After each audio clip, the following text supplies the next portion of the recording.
네, 은평교회 성도님들 오늘 이 밤에 하나님의 말씀을 전하게 돼서 특별히 은퇴식과 또 헌신예배에 집사라는 주제로 말씀을 전하게 된 것을 기쁘게 생각합니다.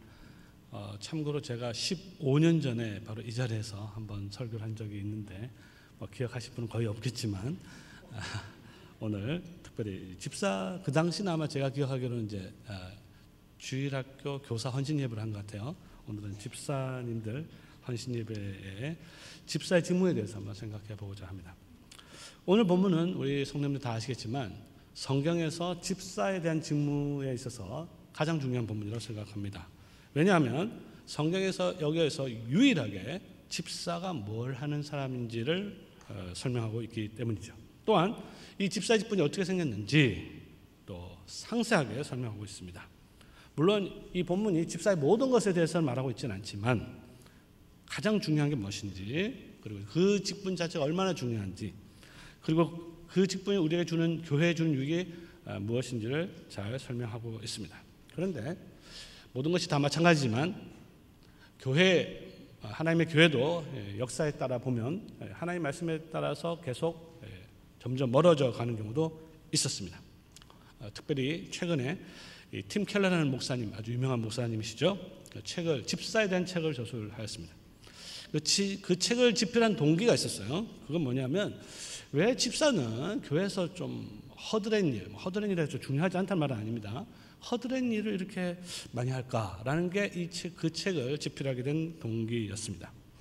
한국 교회의 경우 미국 교회하고 크게 다르지 않은데 집사의 수는 굉장히 많지만 오히려 성경이 말하는 집사의 직무는 잘 드러나지 않는 것 같습니다. 한국교회 이 집사님들 정말 오늘 은퇴하셨는데 정말 교회를 헌신적으로 섬기고 있지만 그것이 과연 이제 집사로서 섬기는 것과 교회의 성도로서 섬기는 것이 좀 구분이 되지 않는 것 같습니다. 먼저 집사의 용어에 대해서 생각해 봅시다. 우리가 이 집사에 대해서 제대로 이해하지 못하면 어떤 결과가 벌어지냐면 교회 안에 집사는 많이 있지만 집사의 직무가 드러나지 않는 경우도 있고, 오늘날 대부분의 교회를 보면 이제 교회 주보라든지 홈페이지를 보면 이 목사, 장로에는 소개는 있지만 이 안수 집사 소개가 있는 것은 거의 이제 최근에 찾아보지 못하는 걸 보게 됩니다. 이건 뭘 의미할까요? 그것은 성도님들이 집사가 누군지 몰라도 교회 생활하는데 아무런 지장이 없다는 걸 의미하겠죠. 그럼 사실은 이 점에 있어서는 교회가 어떤 중요한 문제를 가지고 있는데 그럼에도 불구하고 집사가 누군지 몰라도 20년, 30년 지나도 여러분들, 특별히 성도님들이 아무런 문제가 없다라는 것은 그 자체가 문제가 있다는 것을 말할 수도 있습니다. 자, 그러면 집사의 용어를 한번 살펴보면 집사 아니에요? 한번 생각해 볼 필요가 있죠. 무슨 뜻이냐? 아마 모르시는 분이 많을 수도 있는데 한자로는 집 하면 잡을 집입니다. 잡아요. 사는 일이죠. 일을 잡는 것인데 여기서 이건 문자적인 것은 일을 잡는 것이고 실질적인 의미는 고위 공직자 집, 우리 교회도 예수님이 공직자로 치면 높으신 왕이 다스리는 곳에서 집안일을 관리하는 분, 이렇게 볼 수가 있습니다. 그러니까 이 집사라는 용어 자체는 귀하다라는 생각이 별로 들지 않죠. 자, 근데 성경 언어인 헬라어로 보면 뜻이 아주 분명합니다. 디아코노스라고 하는데 기본적으로 그 핵심은 섬기는 자죠. 그러니까 장로는 치리자, 다스리는 자고요. 집사는 섬기는 자입니다. 완전히 다른 개념이죠. 근데 이 개념을 섞는 것 같아요. 집사나 장로 하는 게 다 비슷하다고 생각하는데 전혀 그렇지 않습니다. 완전히 정반대되는 일이고요. 일도 다르고 직무도 다르고 따라서 은사도 다릅니다. 집사는 섬기는 자입니다. 다 섬기는 자지만 특별히 집사는 섬기는 자인데 누구를 섬기느냐? 종교개혁 이전에는 이 집사는 일단 이름 자체가 천주교는 보면 이 집사를 이제 부사제로 번역합니다. 그러니까 이제 우리와는 개념이 완전히 다른 거죠. 우리로 치면 이제 부목사에 해당하는 이 직분이 이 집사 또는 부제가 되는 것이죠. 하지만 종교개혁 이후에는 이 집사를 성경 말씀에 따라 개혁을 하였습니다. 즉 올바른 하나님의 말씀에 대한 이해 그리고 그에 따른 직분의 개혁이 따라오게 된 것이죠. 그러니까 그전에는 누구를 섬겼느냐? 말씀 이전에는 이 부제는 사제, 쉽게 말하면 단임 목사를 섬긴 거죠. 그러나 말씀에 따라 개혁한 다음에는 이 집사들은 사제를 섬긴 것이 아니고 성도들 중에서도 특별히 성경에 따라 가난한 성도들을 돕는 직분으로 바뀌게 되었습니다. 본문을 통해서 이것이 아주 분명하게 나타나죠. 오늘 본문을 보면 이제 구제라는 말이 분명히 나타나잖아요. 매일의 구제에 빠졌다. 그래서 이 구제라는 이제 집사의 직무가 나타나는데, 참고로 본문에는요 집사라는 단어는 등장하지 않습니다. 그렇기 때문에 이제 인터넷 같은 거 이제 검색해 보면 사도행전 6장은 집사에 대한 것이 없다. 집사라는 단어가 없으니까 그렇지는 않습니다. 집사라는 말은 없지만 집사의 직무는 있는 것이죠. 사실은 집사라는 타이틀보다 집사의 그 직무 자체가 훨씬 더 중요합니다. 그건 아주 분명합니다. 그러니까 집사의 직무는 봉헌 또는 연보를 통한 구제를 통한 교회 안에 또는 교회 밖에 가난한 자를 돌보는 것이라고 볼 수 있습니다. 자, 그렇다면 이 집사의 섬김, 즉 구제를 통한 섬김, 그 대상은 가난한 자, 이것을 도대체 어떻게 이해해야 할까요? 만약에 하나님 말씀 없이 그냥 이것을 이해한다면 그냥 이것은 불우이웃 돕기가 뭐 다른가 이런 생각이 들 수가 있습니다. 자선활동이죠. 자선활동.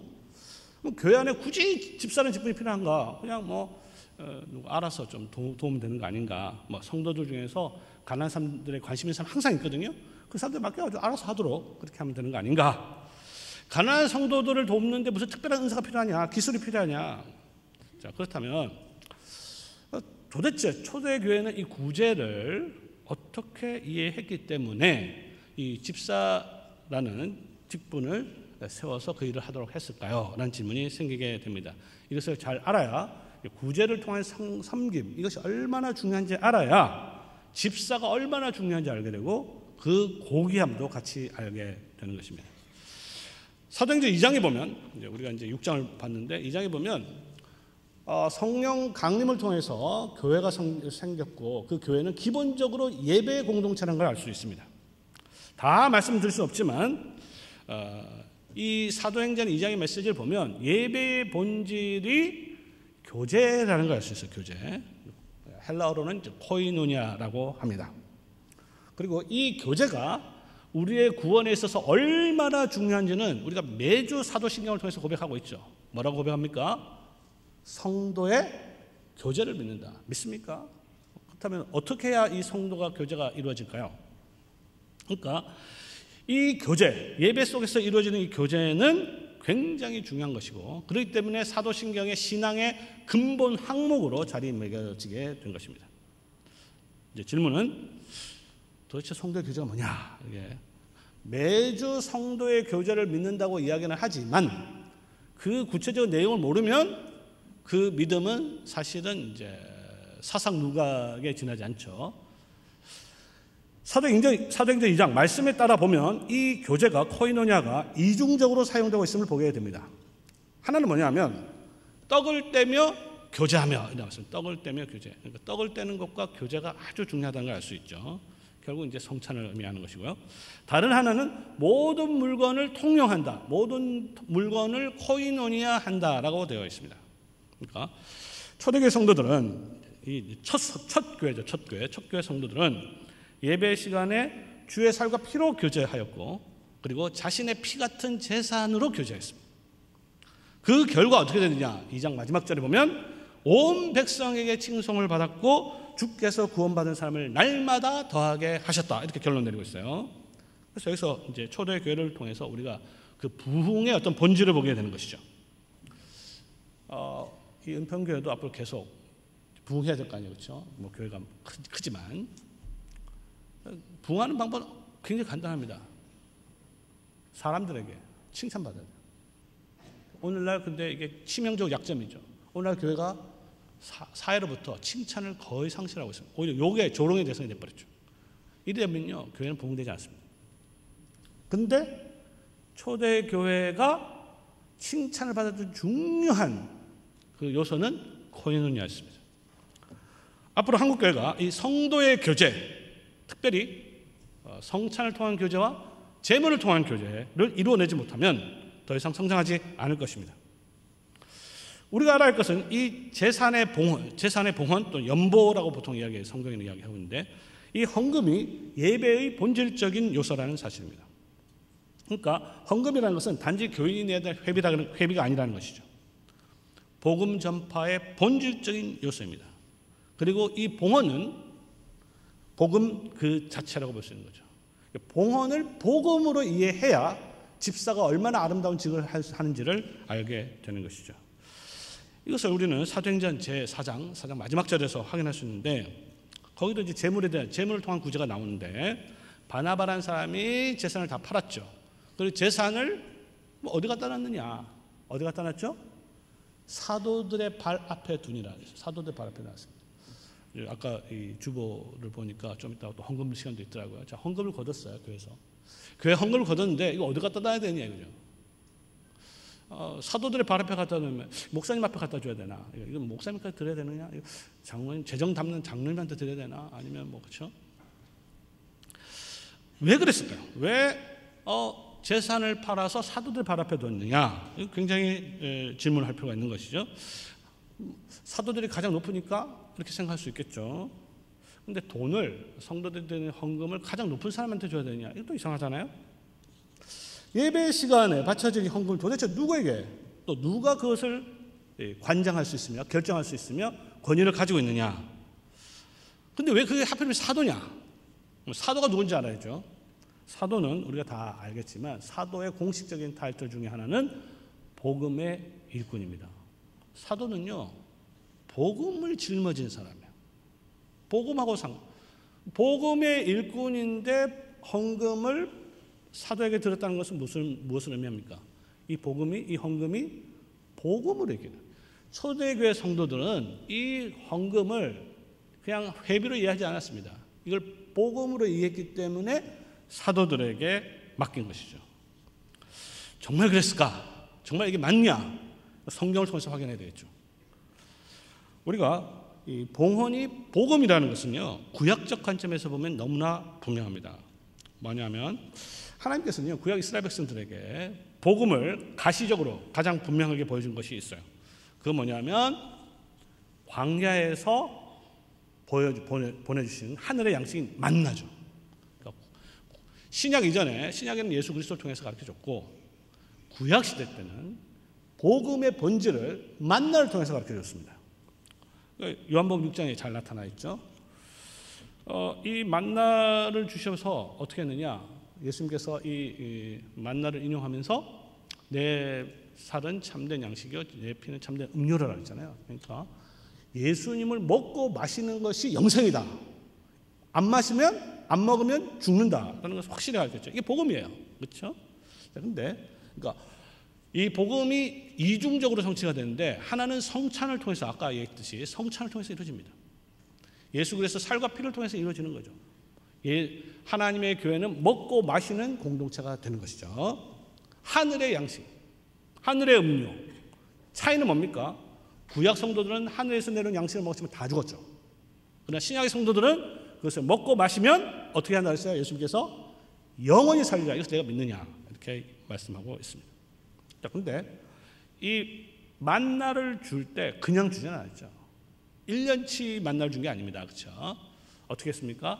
한 가정당 한 호멜씩 거두라고 이 규칙, 말씀을 주었어요.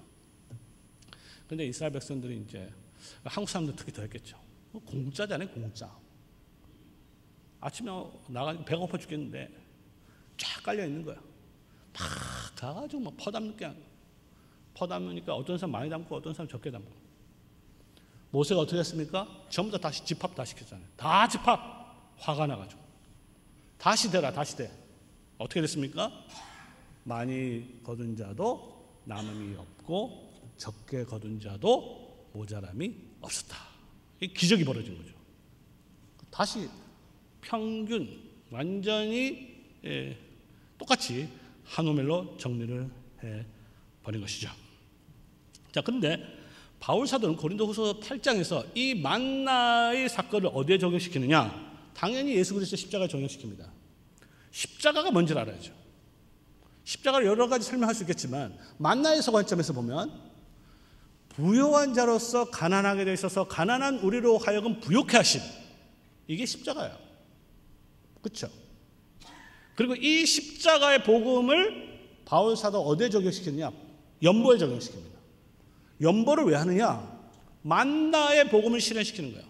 평균케 하는, 균등케 하는 원리를 실현시키는 것이죠. 이 구약의 만나는 아까 제가 말씀드렸다시피 사도행전 2장에서 하나는 성찬을 통해서, 하나는 제물의 코이너, 두 코이너냐, 떡의 코이너냐, 그 다음에 제물의 코이너를 통해서 실현된 것을 보게 됩니다. 결국 뭡니까? 첫 교회, 초대 교회 성도들은 이 봉헌의 직무를, 연보의 직무를 복음으로 이해했다는 것이죠. 이렇게 보면 이 직무가 얼마나 중요한지 알게 되고, 당연히 이 헌금을 거두어서 누구에게 전달해야 됩니까? 사도들에게 전달해요. 사도들에게. 왜 사도에게 전달해요? 복음이기 때문에. 자, 근데 오늘 본문은 이렇게 시작하고 있습니다. 그때 제자가 더 많아졌다. 우리 아시겠지만 오순절날 하나님 복음이 전파됐을 때 몇 명이 세례받았어요? 3,000명. 3,000명. 이 뭐 은평교회 성도님들 어떻게 되는지 모르겠는데 어쨌든 3,000명 세례받았습니다. 그 후에 또 설교를 하니까 5,000명이 증가했어요. 4장 4절 5,000명이 증가했어요. 교회가 폭발적으로 성장하였습니다. 그랬는데 오늘 본문에 보니까 또 증가했어요. 성도 여러분, 이 교회의 폭발적 성장 어떻게 생각하십니까? 교회인 숫자가 늘면 무조건 좋은 것일까요? 하나님께서 하신 일이니까 다 좋은 것인가? 물론 하나님의 교회는 계속 증가해야 맞습니다. 당연하죠. 그러나 오늘 본문에 보면 증가 그 자체가 복이 아니라는 것을 알 수가 있는 것이죠. 왜냐? 교회인 숫자가 많아지면 예배에 위기가 생깁니다. 예배의 본질은 뭐라고 그랬죠? 코이노니아라고. 이 절대 잊어버리면 안 됩니다. 교회가 성장하면 코이노니아의 위기가 찾아오는 거죠. 자, 코이노니아의 이 위기가 찾아오면 어떻게 돼요? 결국 칭찬을 못 받아요. 칭찬을 받아야 되는데 오히려 교회 안에 갈등이 심각해질 수 있습니다. 오늘 본문이 그대로 이야기하고 있죠. 교회가 커지니까 교회 안에 심각한 갈등이 생긴 거예요. 자, 그러면 교회는 제대로 서기가 어렵습니다. 실제로 열심히 저도 교회를 개척했지만 교회를 개척해서 10년 지났어요. 튼튼하게 세웠습니다. 그러나 이 코이노니아의 위기를 해결하지 못하면, 갈등을 그대로 두면 교회가 무너지는 거는요 한순간입니다. 우리는 근처에서 금방 몇 개 예를 들지 않아도 다 알 겁니다. 예루살렘 교회도 이와 같은 위기가 찾아왔습니다. 교인들 숫자가 많아지니까 사도들이 이 말씀 사역을 잘 감당할 수가 없었어요. 성찬의 경우에는 별 문제가 없었습니다. 예배에 참석하면 되잖아요. 예배에 참석하게 하면 누구든지 참여하게 되는데, 구제는 그렇지 않았어요. 교회 규모가 커지니까 구제에 빠지는 사람이 생기기 시작한 겁니다. 이 은평교도 규모가 꽤 커 보였는데 제가 아직도 기억이 납니다. 한 3, 40년 전이라고 생각하는데 아마 이 지역 근처에 있는 대형 교회라고 기억이 돼요. 그때 전셋값이 엄청나게 뛰었습니다. 엄청나게 뛰었는데 성도 중에 한 가족이 그냥 가족 전체가 그 당시 이제 연탄불 해가지고 생을 마감, 극단적 선택하는 케이스가 있었어요. 교회 안에 그런 일이 벌어질 수가 있다는 겁니다. 구제의 대상이 됐는데 구제의 대상을 살피지 못하니 그들이 극단적 선택을 하게 되는 것이죠. 마찬가지로 오늘 본문에 보니까 히브리어파, 헬라, 소수파였던 헬라어를 사용하는 유대인들이 자꾸 매일의 구제에 빠지게 되는 거예요. 원망하기 시작했습니다. 자, 이 문제가 해결되지 않으면 교회가 세워진 지 얼마 안 됐잖아요. 8,000명, 남자들만 8,000명이잖아요. 한순간에 무너질 수 있는 것이죠. 갈등의 뿌리에는 계급과 인종이라는 것이 스며들고 있습니다. 그렇죠? 우리 성경에 보면 이제 객과 과부와 고아, 여기 과부가 나오잖아요. 성경의 가난한 자를 대표하는 용어입니다. 그래서 객과 과부가 같이 들어있죠. 객은 외국인의 인종이죠. 인종적 개념이고, 과부는 계급적 개념이라고 볼 수 있습니다. 이들은 기본적으로 전쟁의 직접적 피해자들이고, 또한 이들은 외부의 도움이 없으면 스스로 독립적인 생활을 할 수 없는 그러한 자들이었습니다. 구제에서 소외된 사람들은 더구나 헬라파 과부였죠. 그러니까 그들은 개기면서 과부였던 것입니다. 자, 이와 같이 이제 심각한 문제가 생겼는데 어떻게 할 것인가? 이제 이럴 때 있잖아요.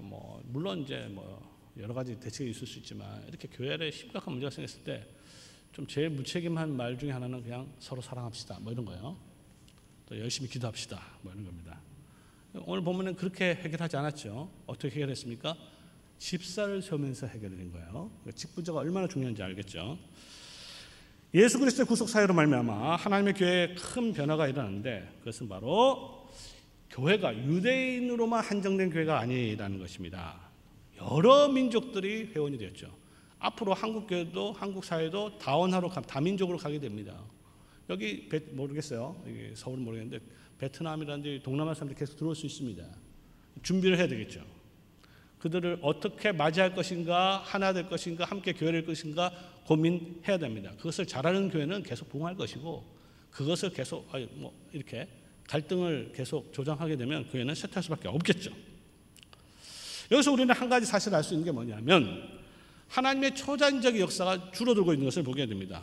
오순절 성령께서 강림하셨을 때는 이러한 이제 계급 인종이 문제가 되지 않았어요. 왜냐하면 사도들이 방언이라는 독특한 은사, 특별한 은사가 있었기 때문에 인종, 민족 상관없이 말하고 소통할 때 아무런 지장이 없었습니다. 그러나 이와 같은 초자연적인 은사가 점점 이제 사라져가게 됐을 때 이제 언어의 문제, 소통의 문제가 생기게 된 것이죠. 자, 이 교회 안에 있는 갈등의 문제를 어떻게 해결할 것인가? 첫째는 교인들이 청원을 합니다. 이런 문제가 있다는 것을 보고하는 것이죠. 교회 정치에 따르면 제가 교회 정치도 가르치는데 모든 교인들은 교회에 대해서 청원권을 가지고 있어요. 어떤 문제가 있으면 당회라든지 기관에 대해서 자신이 가지고 있는 것을 공식적으로 요구할 수, 질의하거나 이거 어떻게 합니까? 이렇게 물어볼 수 있고 청원할 수 있는 권한이 있는 것이죠. 보고가 된 거예요. 모든 걸 다 하라는 건 아니지만 이건 굉장히 중요한 문제이기 때문에 사도들에게 보고가 된 것을 보게 됩니다. 보고가 됐어요. 교회가 계속 불평만 하는 건 별로 좋지 않잖아요. 그렇죠? 막 이랬다다 저랬다다 정확하지 않은 복음들이 막 가십을 해서 퍼지게 되면 훨씬 더 이제 교회가 어렵지 않아요? 그러니까 중요한 문제라고 판단이 되면 그것이 우리 지금 장로교는 당회죠. 치료회를 통해서 공적으로 다뤄지는 것이 매우 중요하다는 것을 알 수 있습니다. 그리고 공적으로 치료회가 그것을 다루어서 결정을 하는 것이죠. 보고를 받고 청원권을 듣고 청원을 통해서 보고를 듣고 의논해서 결정을 하는데 결정하는 그 과정을 한번 봅시다. 대원리가 있는 거죠. 대원리. 그건 뭐냐? 우리가 하나님의 말씀을 제쳐놓고 구제를 일삼는 것이 마땅하지 않다. 이게 대원리예요. 성도 여러분, 교회가 뭔지를 알아야 돼요. 교회는 말씀으로 통치되는 것입니다. 그러니까 어떤 결정을 하더라도 대원리는 이 교회는 그리스도의 말씀이 다스린다. 이게 대원리예요. 이거를 망각해버리면 전부 다 각자 속여놓은 데 다 이런. 예를 들어서 교회는 이렇게 해야 됩니다. 저렇게 해야 됩니다. 우리가 교회가 부흥하려면 열심히 전도해야 됩니다. 선교를 해야 됩니다. 해야 됩니다. 그러나 그걸 다 할 수 없잖아요. 한다고 된다는 보장도 없고. 그것이 뭐야? 말씀 사역. 결국 이 말씀 사역은 사도들 말씀 사역, 설교 사역이고 목사의 설교 사역이죠. 목사의 설교 사역에 도움이 되느냐 안 되느냐 그걸 따져야 되는 거죠. 이걸 안 따지는 경우가 너무 많다는 것이죠. 우리가 하나님의 말씀을 제쳐놓고 구제를 일삼는 것은 마땅하지 않다. 구제가 틀렸다는 거 아니에요. 그렇죠? 구제를 해야 되는 것이죠. 그러나 말씀을 제껴놓고 해서는 안 된다. 자, 그래서 이 원리에 따라서 두 가지를 결정하는 것을 보게 됩니다. 하나는 교인들이 해야 될 일이고 하나는 사도들이 해야 될 일이죠. 예를 들어서 이렇게 말씀하고 있습니다. 너희가 성도들이 해야 될 건 뭐냐? 성령과 지혜가 충만하여 칭찬 듣는 율법을 택하라. 이거는 성도들이 하는 일이에요. 성도도 이렇게 생각할 수 있죠. 교회가 이렇게 하는데 그냥 목사님이 알아서 그냥 율법 그렇죠? 뽑아주면 우리 알아서 할게요. 이렇게 할 수 있는 거 아니겠어요? 또는 뭐 사도행전 1장에 보면 어떻게 뽑았습니까? 사도를 제 뽑았잖아요. 뭐 투표 이런 거 필요 없이 그냥 제 뽑으면 안 되냐? 뭐 이렇게 할 수 있습니다. 그리고 사도들이 모자라서 문제가 됐으면 사도들 더 많이 세우면 되는 거 아니겠어요? 그렇죠? 자, 우리가 알아야 될 것은 뭐냐면은 여기서 구속 역사에 있어서 중요한 진전이 있다는 것을 알게 되는 것이죠. 하나는 뭐냐면 사도를 세우는 것은 사도들의 권한 밖입니다. 사도는 누가 세울 수 있느냐?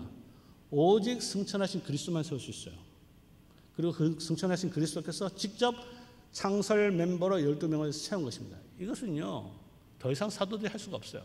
물론 로마 가톨릭은 뭐 사도들 후계자를 계속 지금도 세우고 있지만, 자, 사도들이 12명이니까 그러면 뭐 집사, 새로 뽑는 사람들 12명, 12명이 7명, 7명은 사도들이 정합니다. 이건 굉장히 중요한 의미가 있는 거죠.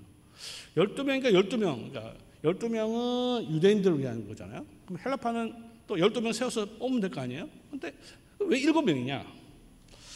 그러니까 우리가 이제 7명을 정한 것은 사도들이 정한 것인데, 그래서 사도들이 구속 역사를 정확하게 이해했다는 걸 알 수 있습니다. 이 문제가 왜 생겼느냐? 그것은 유대인 중심적인 교회가 이방인으로 확대가 되고 있는데, 이방인 때문에 문제가 생긴 거 아니에요. 그렇죠?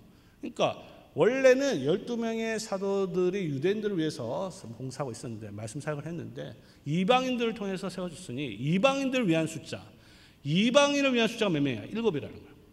예를 들어서 12지파는 이제 그죠? 12사도는 12지파, 이스라엘 12지파를 상징한다 보면 당연히 7은 가나안 7족속, 그죠? 가나안 족속, 이방인의 숫자가 되는 거죠. 이것을 이제 가장 이제 분명히 보여준 게 뭐냐면 예수님께서 질문하는 거죠. 예수님께서 제자들이 질문했습니다. 5,000명 먹고 광절이 몇 개 남았냐? 우리 몇 명 먹은지가 중요하잖아요. 예수님은요, 몇 광절이 남았냐가 중요합니다. 12광절이 아니냐, 그렇죠? 4,000명 먹고 몇 광절이 남았냐? 몇 광절이 남았어요? 7광절이 남았어요. 그러니까 앞에 사역은 기본적으로 유대인들을 위한 사역이고 뒤에 있는 사역은 똑같은 사역일지 모르지만 이방인들을 위한 사역이라는 것을 염두에 보면 왜 7이라는 것이 나온지 아시겠죠. 그러니까 이제 구속 역사가 바뀌어서 유대인들을 위한 사도들, 그리고 새 직분자인 집사라고 할 수 있는 7 집사가 합력해서 교회를 다스리는 시대가 된 것입니다. 자, 근데 사도들은 이것을 자신들의 권한으로 자기가 직접 임명하지 않습니다. 어떡하죠? 너희가 선출하라. 너희가. 근데 자격은 정하죠. 자격은 아무나 되는 게 아니고 성령과 지혜가 충만하다. 이제 이것은 오늘날도 매우 중요합니다. 이제 교회가 직무가 무엇인지, 직분에 필요한 은사, 자격이 무엇인지는 성경에 다 나와 있고, 그 직무와 은사에 따라 그것을 선출하는 것은 교회 회중에 달려 있는 것이죠. 하늘에 계신 그리스도는 성도들 로봇처럼 다루지 않습니다. 성경의 그 가르침을 주시고, 우리는 성경의 가르침을 정확하게 이해하고 그 가르침에 따라서 우리가 그 일을 할 수 있는 직분을 분별력을 가지고 선출해야 하는 것이죠. 자, 이렇게 교인들이 7을 선출했어요. 사도들은 어떻게 했습니까? 사도들은 그들에게 기도하고 안수해서 그 직무를 맡기게 됩니다. 그러니까 임직을 해서 자신들이 하고 있는 그 복음, 이제 균등케 하는 복음을 그들에게 맡긴 거죠. 그러니까 성도들이 해야 될 것은 선출하는 것이고, 선출한 사람을 임직하는 것은 사도들이 한 것이라고 볼 수 있습니다. 결국 승천하신 주님께서는 성도와 교중들과 직분자를 사용하여서 하나님의 교회를 세우는 것을 보고 볼 수 있게 되는 것입니다. 제가 보기에 이 직분자의 자격 중에서 눈여겨보아야 할 것은 지혜라고 생각합니다. 구제를 담당하니까 돈 많은 사람, 재산 많은 사람 좀 하면 안 되냐? 뭐 그렇죠. 그렇게 할 수 있겠죠. 돈 많은 사람들은 이제 돈 많이 가지고 이렇게 구제할 수 있는 거니까. 신앙이 좋은 사람, 신앙이 좋다고 해서 일을 잘할 수 있을까? 직분자는요, 신앙하고 별로 관계가 없습니다. 어떻게 보면. 물론 신앙이 좋아야 되겠지만, 직분이라는 것은 그 직무에 해당하는 은사가 있어야 되는데, 특별히 집사는 지혜가 있어야 되는 거죠. 왜? 지혜라는 것은 기본적으로 갈등을 해결할 수 있는 능력이 필요한 거죠. 우리 성도님도 아시겠지만 이 교회 안에도 뭐 가난한 사람들, 재정이 필요한 사람들 있을 거 아니에요? 분명히 있을 겁니다. 근데 도움을 받고 있느냐, 교회로부터? 쉽지 않을 거예요. 정말로 지혜와 성령과 지혜가 충만하지 않으면 그들 도움 못 받습니다. 그들 일일이 찾아다닐 수도 없고, 그들 정말 했는지 안 했는지 다 따져봐야 되고, 제일 중요한 것 중에 하나는 이제 은밀성인데, 구제를 주님께서 할 때 오른손 향해서 왼손 모르게 해야 되잖아요. 이걸 또 은밀성을 어떻게 확보할 것인가? 이게 굉장히 사실은 가난한 사람 도움 된다. 이게 그렇게 쉬운 일이 아닙니다. 굉장히 힘들고 어려운 일로 잘못하면 큰일 날 수도 있어요. 그렇기 때문에 지혜가 있는 사람, 지혜가 있는 충만한 사람을 뽑게 된 것이죠. 오늘 한국교회가 뭐 다툼이 있는 경우가 많은데, 다툼이 해결되지 않은 가장 중요한 이유 중에 하나는 지혜가 없는 사람이 직분자를 차지하고 있기 때문이라고 볼 수 있습니다. 계속 갈등의 순환에 빠지게 되는 것이죠. 자, 이와 같이 사도들의 가르침에 따라서 성도들의 분별력을 가지고 이 7 집사를 세웠습니다. 그 결과 어떤 유익이 있는지를 살펴보겠습니다. 이름을 이제 우리 성도님은 잘 모르시지만, 이 이름을 보면 전부 다 헬라파 사람들이에요. 당연하겠죠. 야, 너네들 헬라파 사람들 가운데서 다 일곱 명을 세운 거예요. 그리고 그 일을, 재정적인 것을 다 맡겨서 너희들 알아서 해라, 이렇게 된 거죠. 교회에서 이제 직분자 세울 때 잘 보면 이제 토박이, 자기 사람, 세력이 많은 사람이 세울 가능성이 많잖아요. 자기 친한 사람 이런 식으로 뽑아버리면 교회는 갈등 문제 해결 안 됩니다. 교회가 분별을 잘 사용해서 은사에 따라서 이 일을 누가 잘할 수 있는가만 생각을 해야 되는 거죠. 그렇지 않으면 다수파라, 그러니까 이 인기 있는 사람들이 직분을 독점하게 되면요, 계속 직분은 갈등을 해결하는 것이 아니라 교회를 계속 은연중에 계속 허물어뜨리게 되는 것입니다. 성경의 가르침에 대해서 무지하게 되면 성도들은 직분자를 세울 때 세상 사람들과 똑같이 합니다. 어떻게 하든지 자신의 의사를 관철시키게 되는 것이죠. 친한 사람의 투표라든지 뭐 조금이라도 도움이 되는 상황이라든지 뭐 이렇게 되는 것입니다. 초대교회는 실명을 선출할 때 사도들에게 맡겨진 그 직무를 하기에 가장 적합한 사람을 선출했습니다. 그 결과 어떻게 됐습니까? 교회 안에서 갈등이 싹 사라졌습니다. 이것을 보면 갈등을 해결함에 있어서 다른 직분자를 세우는 것이 얼마나 중요한지 알 수 있습니다. 물론 직분자 그 자체가 교회의 문제를 다 해결할 수 있는 것은 아닙니다. 그러나 직분자를 잘못 뽑으면 갈등을 해결하기보다는 오히려 심화시키는 경우가 너무 많은 거죠. 그렇다고 해서 아예 뽑지 말자, 그것도 해결 방법이 아닌 것이죠. 교회가 해야 될 것은 지속적으로 말씀을 가르치고 그 말씀에 따라 성도들 분별해서 그 일을 계속 잘하는 사람을 세워가는 이 일을 해야 하는 것입니다. 자, 갈등이 세워졌고 그 다음 또 어떻게 했습니까? 7절에 보니까 하나님의 말씀이 점점 왕성했다. 말씀이 왕성했어요. 말씀이 위기가 있었는데 직분자를 통해서 그 일을 맡기게 되니 사도들의 말씀이 점점 왕성하였어요. 이로 인해서 이제 사도들은 말씀과 기도에 전무하게 되는 것이죠. 말씀과 기도하는데 훨씬 더 많은 에너지를 쏟게 됩니다. 우리 뭐 당회도 장로님들 계시겠죠. 목사님들 어떻게 보면 약간 감독이 필요합니다. 뭐냐면 말씀을 정말 하는데 방해가 되고 있는 게 뭔지를 계속 살펴야 되는 거죠. 우리 목사님들 이것도 하고 저것도 하고 하면 좋다 이렇게 말하면 안 됩니다. 목사님 언제 뭐 한 명이 어떻게 다 할 수 있겠어요? 일주일에 계산할 수 있겠죠. 예를 들어서 미국식 방식인데 담임 목사는 적어도 일주일에 3일은 말씀 준비에 전념해야 된다. 뭐 이렇게 규칙을 만들 수가 있겠죠. 예를 들면. 그러니까 말씀 사역에 방해가 되지 않도록 하는 게 제일 넘버원이에요. 그리고 나서 이 말씀이 이렇게 흥황해져. 그러면 어떻게 되냐? 예루살렘에 있는 제자 수가 힘이 더 많아졌다. 그렇죠? 이게 교회 성장을 하게 되는 하나님의 방식이다. 더 나아가서 일반인들만 복음을 들은 게 아니에요. 심지어 어떻게 됐습니까? 허다한 제사장의 무리도 이 믿음이라는 때 이 도에 복종하니라. 이 대제사장 한 몇 개월 전에 어떻게 하는 사람들이에요? 이 제사장들 전부 다 모여가지고 예수님 이건 완전 이단이다 해서 이단 판결해가지고 십자가 넘겨준 사람들이에요. 이 사람들이 십자가의 복음에 대해서 가장 대적한 자죠. 가장 권위가 있는 사람, 가장 힘이 센 사람입니다. 그런데 7 집사가 세워져서 올바로 말씀이 회복되니 어떻게 됐습니까? 가장 말씀에 대한 원수들조차도, 그렇죠?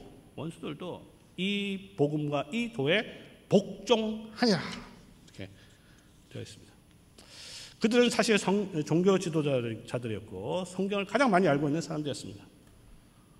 사실 뭐 배도를 해봤자 뭐 어부 뭐 이런 사람들 아니에요. 신학 교수가 저같이 신학 교수가 저 뭐 촌에서 뭐 고기 잡는 사람 이런 사람들한테 순종했다 이 말 아니겠습니까? 왜 그렇게 되느냐? 이 그 배경이 뭡니까? 직분자가 올바로 세워지고 말씀에 전무해서 말씀이 흥황해지니 원수들이 그 말씀에 복종하게 된 것입니다. 자, 이 본문을 보면 말씀을 정리하면 이 본문을 통해서 우리는 직분자, 특히 집사를 세우는 것이 얼마나 중요하게 한지를 보게 됩니다. 그렇죠? 집사의 직무가 복음의 수종들, 복음의 일꾼이라는 것을 이해하는 것이 제일 중요합니다. 봉헌은 단순하게 그냥 회비내는 게 아니라는 것이죠. 평균의 복음, 십자가의 복음인 평균의 복음에 수종되는 자가 집사이고 그것을 맡은 자가 집사의 직분이 되는 것입니다. 그렇기 때문에 이 일을 앞으로 계속 필요할 거예요. 교회가 크면 커질수록, 그렇죠? 오늘 본문에 보셨듯이 사람이 많아지고 제자들 많아지면 이 집사의 직무가 계속 필요하게 될 겁니다. 그럼 그 직무를 잘하는 사람을 세워서 그 일을 하게 해야 하는 것이죠. 이 일을 계속 집사의 직무를 통해서 계속 잘하게 된다면 하나님의 교회는 말씀이 흥황해질 것이고 주위에 있는 사람들로부터 칭찬을 듣게 될 것이고 하나님의 제자들 숫자는 계속 증가하고 성장하게 될 것입니다. 사랑하는 우리 은평교회 성도 여러분, 이제 말씀에 따라 집사의 직무가 회복되기를 바랍니다. 그리고 이 회복된 직분에 따라 충성스러운 집사들이 세워지기를 바랍니다. 오늘 이제 은퇴하셔서 참 수고 많으셨는데 이제 이분들이 물러나게 되면, 그렇죠? 또 다음 누군가가 이어야 되겠죠. 그 일을 잘하면 이 교회는 칭찬받고 늘게 되고 증가해서 하나님의 복을 받게 될 것입니다. 이 평균케 하는 복음이 집사들로부터 시행되어서 하나님으로부터 착하고 충성된, 잘했다 칭찬받는 그와 같은 직분자들 되기를 성부와 성자와 성령의 이름으로 축원합니다. 아멘. 기도하겠습니다. 거룩하신 주님, 오늘 우리에게 말씀을 주시니 감사합니다. 집사의 직분이 무엇인지 성경을 통해서 가르쳐 주시니 감사합니다. 이제 이 말씀을, 하나님의 말씀을 받게 하여 주시옵시고 우리 모든 교회가 이 말씀에 순종하게 하옵소서.